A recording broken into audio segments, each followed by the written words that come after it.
ನಮಸ್ಕಾರ ಸ್ನೇಹಿತರೆ, ನಮ್ಮ ಮೈಥಾಲಜಿ ಮೀಡ್ಸ್ ಮೀ ಚಾನೆಲ್ಗೆ ನಿಮಗೆಲ್ಲರಿಗೂ ಸ್ವಾಗತ. ಸರಳ ಸುಂದರ ಕಾಂಡ. ಶ್ರೀ ಸೀತಾರಾಮ ಹನುಮದ್ಭ್ಯೋ ನಮಃ. ಶ್ರೀ ಗುರುಭ್ಯೋ ನಮಃ. ಹನುಮಂತನ ಆತಂಕ. ರಾಕ್ಷಸ ರಾಜನಾದ ರಾವಣನನ್ನು ನೋಡಿ ಪರ್ವತದ ನೆನಪಾಗಿ ಸುತ್ತೆಲ್ಲ ಹುಡುಕಿ ಎಲ್ಲೋ ಸೀತೆಯನ್ನು ಕಾಣದೆ ಮತ್ತೆ ರಾಕ್ಷಸರ ಪಾನಭೂಮಿಯಲ್ಲಿ ಒಳಹೊಕ್ಕು ಹೊರಬಂದನು. ಅಂತಃಪುರದಲ್ಲಿ ದೇವ ಗಂಧರ್ವ ನಾಗಕನ್ಯೆಯರನ್ನು ನೋಡಿದನು. ಎಷ್ಟು ಸುತ್ತಿದರೂ ಸೀತೆಯನ್ನು ಕಾಣದೆ ಆಕೆ ಮರಣಿಸಿರಬಹುದೇ ಎಂದು ಹನುಮಂತನಿಗೆ ಆತಂಕವಾಯಿತು. ಈ ರಾಕ್ಷಸರ ಘೋರ ರೂಪ ಕೃತ್ಯಗಳನ್ನು ನೋಡಿ ಹೆದರಿ ಆಕೆ ಜೀವ ತೊರೆದಿರಬಹುದೇ?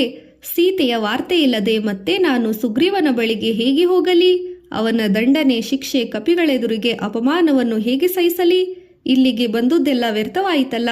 ಹೀಗೆ ನಾನಾ ಬಗೆಯಾದ ಆಲೋಚನೆಗಳನ್ನು ಆಂಜನೇಯನಿಗೆ ಬಂದವು. ಕೊಳ, ಮಂಟಪ, ಮನೆ, ಜಗುಲಿ, ವೇದಿಕೆ ಎಲ್ಲಿ ನೋಡಿದರೂ ಸೀತೆ ಕಾಣಲಿಲ್ಲ.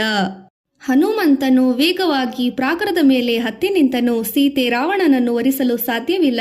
ಆಕೆ ಇಲ್ಲಿಯೇ ಇರಬೇಕು. ಸಂಪಾತಿಯ ಮಾತು ಸುಳ್ಳಾಗಲು ಸಾಧ್ಯವಿಲ್ಲ. ದಾರಿಯಲ್ಲಿ ಸೀತೆ ರಾವಣನಿಂದ ಜಾರಿ ಬಿದ್ದಿರಬಹುದೇ? ಸತ್ತೋ ಹೋಗಿರಬಹುದೇ? ರಾಮ ಲಕ್ಷ್ಮಣರನ್ನು ಸ್ಮರಿಸುತ್ತಾ ಜೀವ ತೊರೆದಿರಬಹುದೇ? ಸೀತೆ ಅಕಸ್ಮಿತವಾಗಿ ಮೃತಳಾದರೆ ಶ್ರೀರಾಮ ಉಳಿವನೇ? ಸುಗ್ರೀವನು ಸಾಯದಿರುವನೇ? ಕಪಿಗಳು ಉಳಿವರೆ?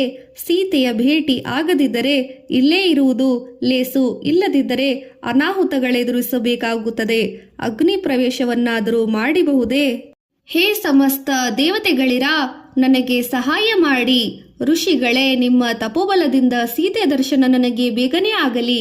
ಇಂದ್ರಾದಿ ದಿಕ್ಪಾಲಕರೇ, ಕಾರ್ಯಸಿದ್ಧಿಯನ್ನು ಬೇಗ ಅನುಗ್ರಹಿಸಿರಿ. ಹೀಗೆ ಹನುಮಂತನು ನಾನಾ ರೀತಿಯಲ್ಲಿ ದೇವತೆಗಳನ್ನು ಪ್ರಾರ್ಥನೆ ಮಾಡಿದನು. ತನ್ನ ಧೈರ್ಯವನ್ನು ಒಗ್ಗೂಡಿಸಿ ರಾವಣನ ಅಶೋಕವನದೆಡೆಗೆ ಸಾಗಿದನು. ಅಶೋಕವನದ ದರ್ಶನ. ಅಶೋಕವನದ ಪ್ರಾಕಾರಕ್ಕೆ ನೆಗೆದು ಆಂಜನೇಯನು ವಸಂತ ಋತುವಿನ ಸೊಬಗು ಗೋಚರಿಸಿದನು. ಸಂಪಿಗೆ, ಮಾವು, ನಾಗಕೇಸರಿ, ಅಶೋಕ ವೃಕ್ಷಗಳು ಹೂ ಬಿಟ್ಟಿದ್ದವು. ಅವನು ನೋಡುತ್ತಾ ಆತನು ಮಾವಿನ ತೊಪ್ಪನ್ನು ಹೊಕ್ಕನು. ವನದಲ್ಲಿ ಧುಮುಕಿದ ಹನುಮಂತನಿಗೆ ಹೂಮಳೆಯಾಗಿ ವಸಂತನಂತೆ ಶೋಭಿಸಿದನು.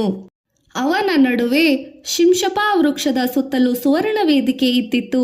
ಗಾಳಿ ಬೀಸಲು ಇಂಪಾದ ನಾದ ಬರುತ್ತಿತ್ತು. ಆ ಮನೋಹರ ವೃಕ್ಷವನ್ನೇರಿದ ಹನುಮಂತನು ಕುಳಿತನು. ಇಲ್ಲಿ ಮನಸ್ಸಿಗೆ ನೆಮ್ಮದಿ ಇರುವಂತಿದೆ. ಆದ್ದರಿಂದ ಸೀತಾಮಾತೆ ಇಲ್ಲಿ ಇದ್ದರೆ ಇರಬಹುದು ಎಂದು ಮರವನ್ನು ಹತ್ತಿ ಕುಳಿತು ಸುತ್ತಲೂ ಗಮನಿಸಿದನು. ಅಲ್ಲಿ ವರ್ತುಲಾಕಾರದ ಭವನವೊಂದನ್ನು ಕಂಡನು. ಸೀತಾಮಾತೆಯ ದರ್ಶನ. ಸಾವಿರಾರು ಕಂಬಗಳ ಆ ಭವನದ ನಡುವೆ ಮಲಿನ ವಸ್ತ್ರ ಧರಿಸಿದ ಸ್ತ್ರೀಯೊಬ್ಬಳು ರಾಕ್ಷಸರಿಂದ ಸುತ್ತುವರಿದು ಕುಳಿತಿದ್ದನ್ನು ಆಂಜನೇಯನು ನೋಡಿದನು. ಆಕೆ ಅಗ್ನಿ ಜ್ವಾಲೆಯಂತೆ ದೇಹಕಾಂತಿಯಿಂದ ಕಂಗೊಳಿಸಿದ್ದಳು.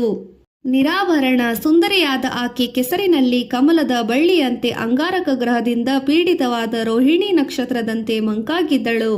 ದುಃಖದಿಂದ ಕಣ್ರೆಪ್ಪೆಗಳು ಕಣ್ಗಿರಿಯುತ್ತಾ ಕೃಶಲಳಾಗಿ ಆಲೋಚನಾಮಗ್ನಳಾಗಿ ಆಕೆ ಕಾಣಿಸುತ್ತಿದ್ದಳು.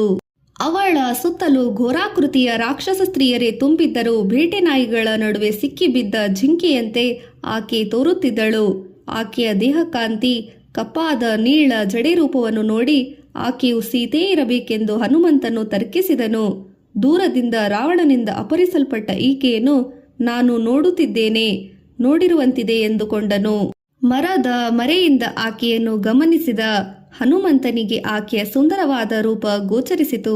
ಸೀತೆ ಯಾವ ಆಭರಣಗಳನ್ನು ಧರಿಸಿದಳೆಂದು ರಾಮನು ಹೇಳಿದ್ದನೋ ಅದನ್ನು ಹನುಮಂತನು ಲಕ್ಷಿಸಿ ನೋಡಿದನು.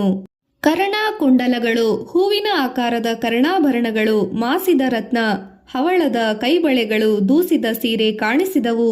ಋಷ್ಯಲೋಕದ ಪರ್ವತದಲ್ಲಿ ಬಿದ್ದ ವಸ್ತ್ರದ ಗಂಟನ್ನು ಹೋಲುವ ವಸ್ತ್ರವನ್ನು ಈಕೆ ಧರಿಸಿದಳು. ಈಕೆಯನ್ನು ಸೀತೆಯೆಂದು ಹನುಮಂತನು ಗಮನಿಸಿದನು. ಸೀತಾಮಾತೆಯ ದರ್ಶನದಿಂದಲೇ ಹನುಮಂತನಿಗೆ ಅಮಿತಾನಂದನವಾಯಿತು. ಶ್ರೀರಾಮನನ್ನು ಧ್ಯಾನಿಸಿ ಕೊಂಡಾಡಿದನು. ಲೋಕಾಭಿರಾಮನು ಶೂರನು ಆದ ರಾಮನ ಪತ್ನಿಗೆ ಇಂತಹ ದುರ್ದಶೆಯೇ ಈಡಾಗಿಳುವಳೆ ಎಂದು ದುಃಖಿಸಿದನು. ಸೀತಾಮಾತೆಗೆ ರಾಮನೇ ತಕ್ಕ ಪತಿ, ಶ್ರೀರಾಮನಿಗೆ ಸೀತಾಮಾತೆಯೇ ತಕ್ಕ ಪತ್ನಿ. ಎಂತಹ ಪರಿಸ್ಥಿತಿಯಲ್ಲೂ ಕ್ಷೋಭೆಗೊಳಗಾಗದೆ ಆಕೆ ಗಂಗಾ ನದಿಯಂತೆ ಪವಿತ್ರಳಾಗಿದ್ದಾಳೆ. ಸ್ವಭಾವ, ಕುಲ, ಗುಣ, ಶೀಲಗಳಲ್ಲಿ ಈಕೆ ಶ್ರೀರಾಮನಿಗೆ ತಕ್ಕ ಪತ್ನಿ ಎಂದು ಮತ್ತೆ ಆಲೋಚಿಸಿ ಯೋಚಿಸಿದನು. ಈಕೆಗಾಗಿ ರಾಮನು ಕಬಂಧ ವೀರಾಧರನನ್ನು ಕೊಂದನು. ಜನಸ್ಥಾನದಲ್ಲಿ 14,000 ಮಂದಿ ರಾಕ್ಷಸರನ್ನು ಖರ ದೂಷಣ ತ್ರಿಶಿರರನ್ನು ರಾಮನು ಸಂಹರಿಸಿದನು. ತಾನು ಈಕೆಯನ್ನು ಹುಡುಕಲೆಂದು ಲಂಕಾನಗರಿಗೆ ಬರಬೇಕಾಯಿತು. ಈಕೆ ಮಹಾನ್ ಪತಿವ್ರತೆ. ರಾಜ ಭೋಗಗಳನ್ನು ತ್ಯಜಿಸಿ ಪತಿಯೊಡನೆ ವನವಾಸಕ್ಕೆ ಬಂದಳು. ಸೀತೆಯ ಮನಸ್ಸಿನಲ್ಲಿ ರಾಮನ ಹೊರತಾಗಿ ಬೇರೆಯ ಆಲೋಚನೆಗಳೇ ಇರಲಾರವು. ಎದುರಿನ ರಾಕ್ಷಸಿಯರು, ಮರಗಿಡಗಳು ಯಾವುದೋ ಆಕೆಗೆ ಕಾಣಿಸುತ್ತಿಲ್ಲ. ರಾಮನನ್ನೇ ಸದಾ ಸೀತೆ ಧ್ಯಾನಿಸುತ್ತಿದ್ದಳು ಎಂದು ಯೋಚಿಸುತ್ತಾ ವಾನರೋತ್ತಮನು ಶಿಂಶಪ ಮರದಲ್ಲಿ ಕುಳಿತಿದ್ದನು. ಹನುಮಂತನು ಶ್ರೀರಾಮಚಂದ್ರನ ಸ್ತೋತ್ರಗೈದು ಸೀತೆಯನ್ನು ನೋಡಿ ಪರಿತಪಿಸುವಾಗ ಚಂದ್ರೋದಯವಾಗಿತ್ತು. ಆಗ ಸೀತೆಯ ಸ್ಪಷ್ಟವಾದ ರೂಪವು ಆತನಿಗೆ ಗೋಚರಿಸಿತು. ಘೋರಾಕಾರದ ರಾಕ್ಷಸಿಯರನ್ನು ಕಂಡನು. ಅವರಲ್ಲಿ ಕೆಲವರು ಒಕ್ಕಳರು, ಒಕ್ಕಿಲಿವೆರು, ಕುಂಟರು, ಹಣೆಯ ಬಳಿ ಮುಗ್ಗುಳುಗಳು, ಹಂದಿ, ಮೋರೆಗಳಿದ್ದರು. ಸೀತಾದೇವಿಯು ಅವರಿಂದ ಸುತ್ತುವರೆದಿದ್ದರೂ ಅವರತ್ತ ನೋಡುತ್ತಿರಲು ಮುಖವು ಬಾಡಿದ್ದರೂ ಪತಿಯ ಪರಾಕ್ರಮದಲ್ಲಿ ವಿಶ್ವಾಸ ತಗ್ಗಿರಲಿಲ್ಲ. ಶೋಕದ ರಾಶಿಯಂತೆ, ದುಃಖದ ಅಲೆಯಂತೆ ಆಕೆ ಕಾಣಿಸಿದ್ದಳು. ಶ್ರೀರಾಮನ ಅನುಗ್ರಹದಿಂದಲೇ ಸೀತೆಯನ್ನು ನೋಡುವಂತಾಯಿತೆಂದು ಅಂಜನಾಸುತನಿಗೆ ಆನಂದ ಬಾಷ್ಪ ಉಕ್ಕಿತು. ರಾಮ ಲಕ್ಷ್ಮಣರಿಗೆ ಮನಸ್ಸಿನಲ್ಲಿ ವಂದಿಸಿ ಮರದ ಮರೆಯಲ್ಲಿ ವಾಯುಪುತ್ರನು ಅಡಗಿ ಕುಳಿತನು. ಅಷ್ಟು ಹೊತ್ತಿಗಾಗಲೇ ಬೆಳಗಿನ ಜಾವವಾಗಿತ್ತು. ರಾವಣನಿಗೆ ರಾಕ್ಷಸರ ವಾದ್ಯಧ್ವನಿಗಳ ಎಚ್ಚರವಾಯಿತು. ಬ್ರಹ್ಮ ರಾಕ್ಷಸರು ವೇದ ಘೋಷಗೈದರು. ರಾವಣನಿಗೆ ಎದ್ದ ಕೂಡಲೇ ಸೀತೆಯ ಸ್ಮರಣೆಯಾಯಿತು. ವಸ್ತ್ರಾಲಂಕೃತವಾಗಿ ಅಶೋಕವನದತ್ತ ನಡೆದನು. ಅವನ ಹಿಂದೆ 100 ಸ್ತ್ರೀಯರು ಬಂದರು. ದೀಪಸ್ತಂಭಧಾರಿಗಳು, ಚಾಮರ ಬೀಸುವ ಸ್ತ್ರೀಯರು ಸುಗಂಧ ಪರಿಮಳ ದ್ರವ್ಯ ಹೂಗಳನ್ನು ಎರಚುತ್ತಾ ಅವರು ರಾವಣನನ್ನು ಓಲೈಸುತ್ತಾ ನಡೆದರು. ಮಧ್ಯ ಹಿಡಿದರು. ಛತ್ರವನ್ನು ಹಿಡಿದು ಸ್ತ್ರೀಯರು ನಿದ್ದೆಗಣ್ಣಿನಲ್ಲೇ ಅವನನ್ನು ಹಿಂಬಾಲಿಸುತ್ತಿದ್ದರು. ಅವರ ಕೇಶಗಳು ಕೆದರಿದವು. ರಾವಣನ ಮೇಲಿನ ಭಯ, ಮೋಹ, ಗೌರವಗಳಿಂದ ಅವರು ಹಿಂಬಾಲಿಸಿ ಹೊರಟಿದ್ದರು.